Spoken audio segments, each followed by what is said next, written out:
Soy Xavi de Mendiboar. Hoy os vamos a presentar en este vídeo nuestra Nimbus Splitboard. La Nimbus Splitboard se presenta en tres longitudes, 152, 156 y 160. Para el diseño gráfico de esta tabla hemos utilizado una pintura del Piri Rider Coldo Pastor, al igual que hicimos con nuestra Splitboard Backcountry. Os dejamos aquí el vídeo. Se trata de un cumulonimbus con un rayo donde impacta en las agujas de Chazmós. El motivo por el cual prevalece el color blanco en el diseño de la tabla, al igual que en el resto de nuestras tablas, es que los rayos ultravioletas inciden menos en el color blanco, por lo tanto se calienta menos el topsheet y la nieve no se pega tanto. Así, a la hora de foquear, la tabla no coge tanto peso. Seguimos con nuestra filosofía de camber tradicional, un camber tradicional muy marcado, lo que viene a decir que tenemos punto de contacto aquí, punto de contacto aquí. Aquí tenemos el arco del camber. Cuando vamos ascendiendo en modo foqueo, pisamos en este punto, tenemos mucha superficie de tabla que nos da tracción a través de la piel de foca, y para el descenso hace que sea una tabla muy reactiva y muy polivalente en diferentes tipos de terrenos y de nieves. Para los días de nieve polvo le hemos dado una altura extra tanto a la punta como a la cola. En la cola para la gente que quiere ir en switch. Esta altura extra en la punta, junto con el shape, con la gran pala, con la gran superficie que tiene aquí, nos ayuda en la flotabilidad del nieve polvo. Luego también se trata de una tabla direccional, con un marcado setback. Marcado setback significa que si yo voy centrado en los inserts, centrado en la tabla, tengo bastante más punta que cola. Y esto nos ayuda en la flotabilidad de la nieve polvo. Le hemos añadido también una suela sinterizada rápida, con un estructurado que nos ayuda en la velocidad, y velocidad es igual a flotabilidad. Como ya viene siendo habitual, últimamente con nuestras Splitboard estamos jugando un poco con el shape. En este caso le hemos dado una forma un poco diferente al shape, a la tabla.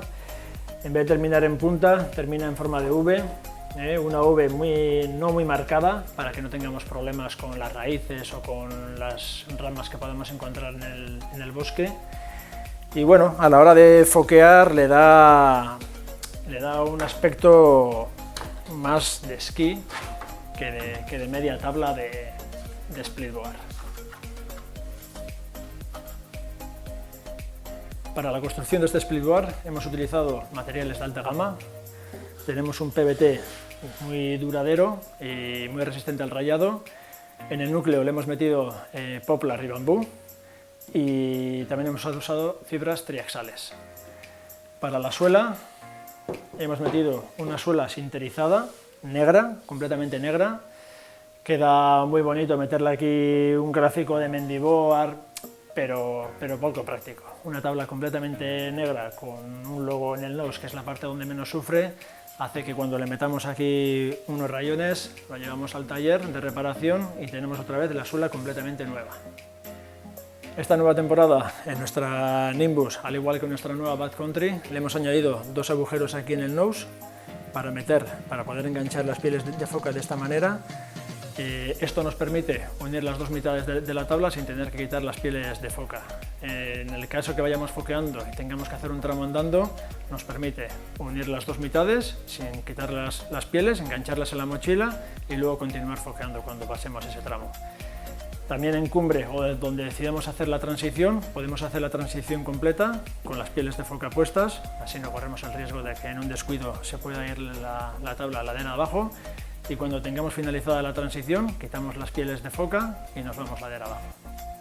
La Nimbus Splitboard tiene un Flex 7 progresivo. No tiene la misma dureza una tabla de 152, que está pensada para gente que pueda pesar entre 55 y 65 kilos, que esta, que por ejemplo sería la 160, que es una tabla pues para gente que pueda pesar de 75 a 90 kilos. El Flex es progresivo, Flex 7, pero más blanda cuando la tabla más pequeña y más dura cuando la tabla más grande para gente más corpulenta. Tiene un radio de giro de 8,5, que a diferencia por ejemplo de nuestra Backcountry, que tiene 9,5, pues bueno, le hacen un giro un poquitín más cerrado. Entonces bueno, está pensada un poco para terrenos un poco más cerrados, bosques, terreno angosto. Ese sería su terreno natural de la tabla, aunque también tiene excelentes condiciones, en excelente comportamiento en terrenos amplios también. Al igual que todas nuestras tablas, la Nimbus también tiene 7 líneas de inserts. Le hemos puesto 7 líneas en vez de 5 o 6 que suelen tener normalmente los splitboards, porque para que la gente tenga mayor opción de stance y configuración encima de la tabla. Es decir, la gente puede ir centrada en la tabla, lo cual ya tiene un marcado setback, puede pronunciarle más el setback ese si las condiciones de la montaña y de la nieve igual lo requieren, o si le gusta jugar con el terreno, pues puede ir más centrado en la tabla y jugar con el terreno, ir en switch y bueno, hacer trucos. Al final, total libertad a la gente con 7 líneas de insert, pues para que cada uno baje como quiera. Bueno, como habéis podido comprobar en nuestro vídeo de presentación de la Nimbus, se trata de una tabla muy polivalente, con muy buen comportamiento en diferentes tipos de terrenos y de nieve. Y bueno, espero que os haya gustado el vídeo. Nos vemos en la montaña.